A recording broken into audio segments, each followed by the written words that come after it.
নমস্কার বন্ধুরা, সকলকে স্বাগত জানিয়ে আজকে রান্না শুরু করছি। আজকের রান্না জিওল মাছ।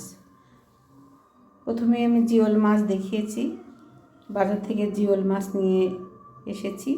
বাজার থেকে জিওল মাছ নিয়ে এসে আমি মাছগুলো ভালোভাবে কেটে নিলাম, একটু লবণ মাখিয়ে নিলাম মাছগুলো কাটার সুবিধার জন্য।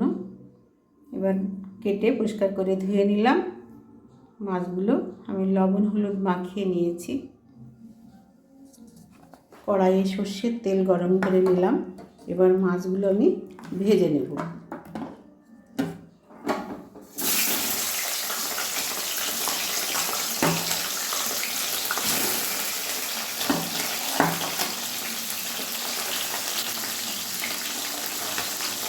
জিওল মাছ ভাজতে গেলে একটু ঢাকা দিয়ে ভাজার দরকার আছে, থেকে তেল গায়ে পড়ার সম্ভাবনা।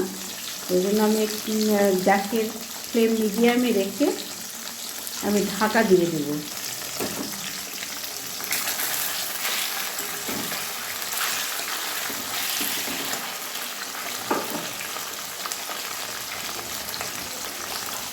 এবার আমি ঢাকা দিয়ে রাখলাম। ঢাকা দিয়ে 3 মিনিট পর আমি ঢাকা খুলে মাছগুলো এবার আমি উল্টিয়ে দেব।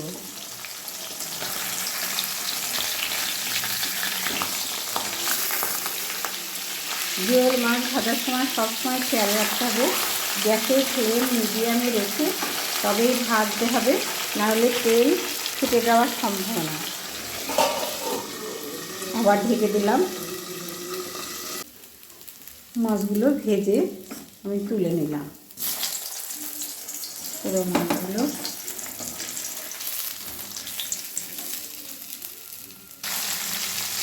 জিওল মাছ আমি আলু দিয়ে পাতলা ঝোল করবো, এই জন্য আলুগুলো আমি একটু ভেজে নিচ্ছি। সেদ্ধ করে পিস পিস করে কেটে নিয়ে একটু ভেজে নিচ্ছি।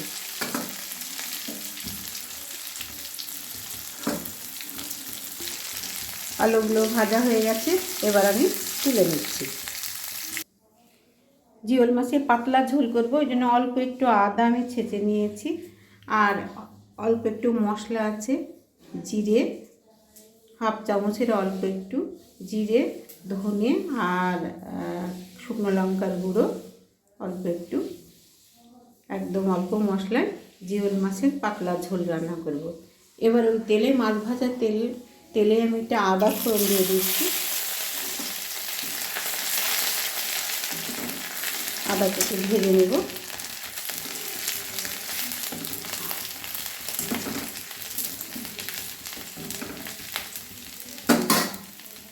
এবারে ফোড়ন দিচ্ছি শুকনো লঙ্কা, তেজপাতা আর পাঁচফোড়ন। ফোড়নটা একসঙ্গে ভেজে নেব। জিওল মাছের মশলা এমন বেশি দরকার লাগে না, খুব অল্প মশলায় পাতলা ঝোল খেতে খুব ভালো হয়। এবার আমি তৈরি করা মশলাটা আমি দিয়ে দেব।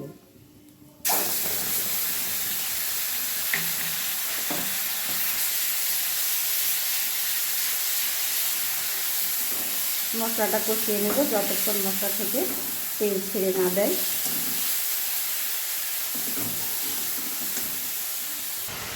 মশলা থেকে তেল ছেড়ে দিয়েছে, আলুগুলো দিয়ে দিলাম। এবার আমি ঝোলের জন্য জল দিয়ে দিলাম।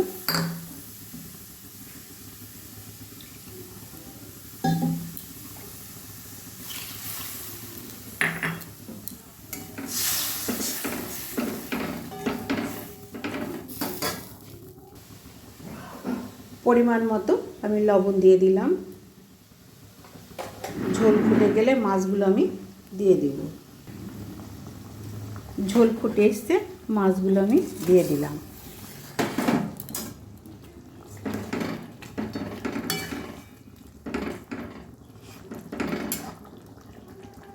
এবার গ্যাসের ফ্লেম লোতে রেখে আমি 2 মিনিট ঢাকা দিয়ে রাখবো। 2 মিনিট পর ঢাকা খুলে দিলাম।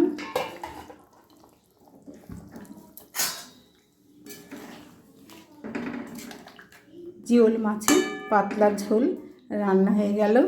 গরম ভাতের সঙ্গে খুব ভালো লাগে বন্ধুরা। আপনারা এইভাবে রান্না করে খাবেন।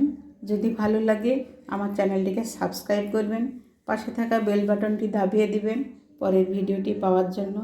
সবাই ভালো থাকবেন, সুস্থ থাকবেন।